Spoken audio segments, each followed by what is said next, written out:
dealing with elites who have as their object subversion. And they not only want to subvert national sovereignty, they want to subvert the economy, they want to subvert basically our entire way of life, and they want to utterly control it. The world is under the grips of leftist totalitarianism. And there's been a global revolution of leftist totalitarianism. It's happened all through Europe, and it's happened in the United States. That's what we're dealing with now. So I explain it because this kind of subversion has been underway at least since the 1930s. As the John Birch Society is so well researched and documented, they've been attempting to, in the United States, to basically Sovietize the United States since the 1930s. It's interesting that, as I see it, this is a global elite who have infiltrated states, corporations, NGOs, all the NGOs just about, and of course, all the, most of the major parties. But what's most surprising, I guess, is the corporate subversion that's gone on. And this is due in no small part to the World Economic Forum's corporate public-private partnership. It's often thought, at least on the left, that corporations are going to embrace a free market ideology. But nothing is further from the truth. They're actually embracing leftist monopolistic ideology, and that really works to their benefit. As I've been pointing out in numerous books and essays, leftist totalitarianism is actually more amenable to monopolists, monopoly capitalists, not free market heroes or free market promoters, but rather monopolists who want, in effect, to have complete control over the economy. They share this monopoly with others in their industries, but there's really a woke cartel that's running the business world today, and that's being driven through stakeholder capitalism, of course. So the COVID definitely played a huge role in the Great Reset.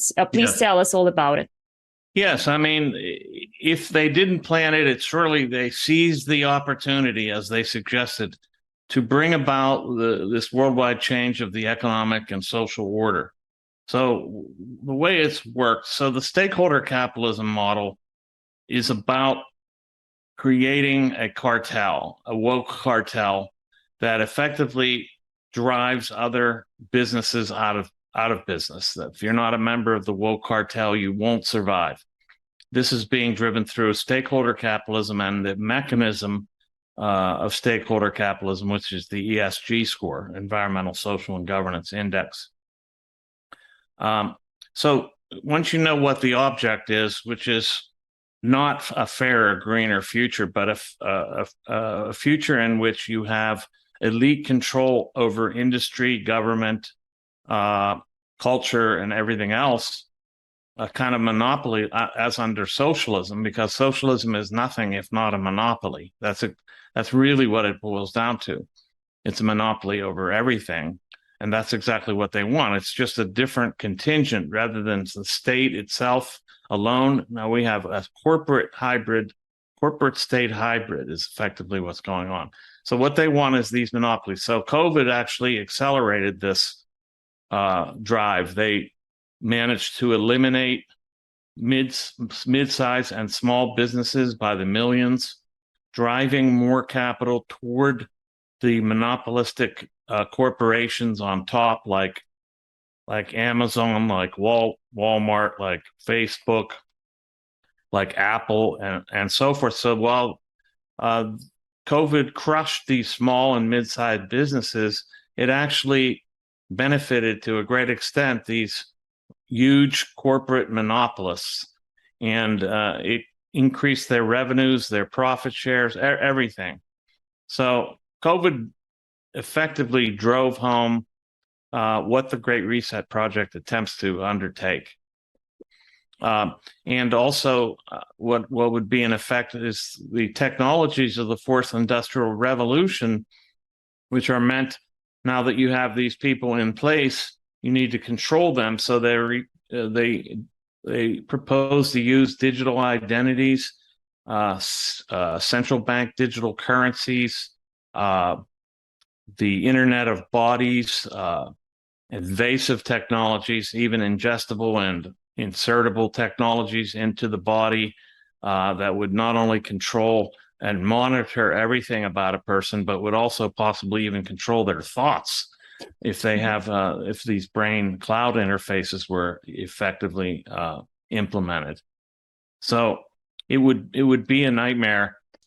Well, I have in my upcoming book, The Great Reset and the Struggle for Liberty, a 9-point plan for countering the Great Reset. And I mean, these are very practical. It's not like this is all we can do, but these are definite practical steps. First of all, you must refuse to use central bank digital currency. And then you must reject the technologies that they have in mind for our use, for our control. The Internet of Bodies, the installation of devices in your body, the metaverse and transhuman technologies, which are really about turning you into a remote control subject. Refusing this digital identity, which they're going to be trying to issue soon, which is a way of tracking you from cradle to grave. Keep the free market alive. Practice the free market. Disengage from these establishment institutions. Eliminate your dependence on the state. Encourage defection of elites. You know, there have to be some elites that don't go along with this program entirely. Maybe they oppose it for moral, ethical, or economic reasons. Pressure them to oppose this.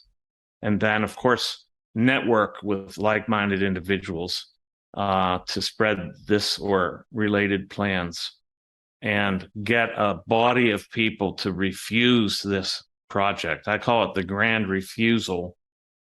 We need people to refuse this and to demand that it be stopped.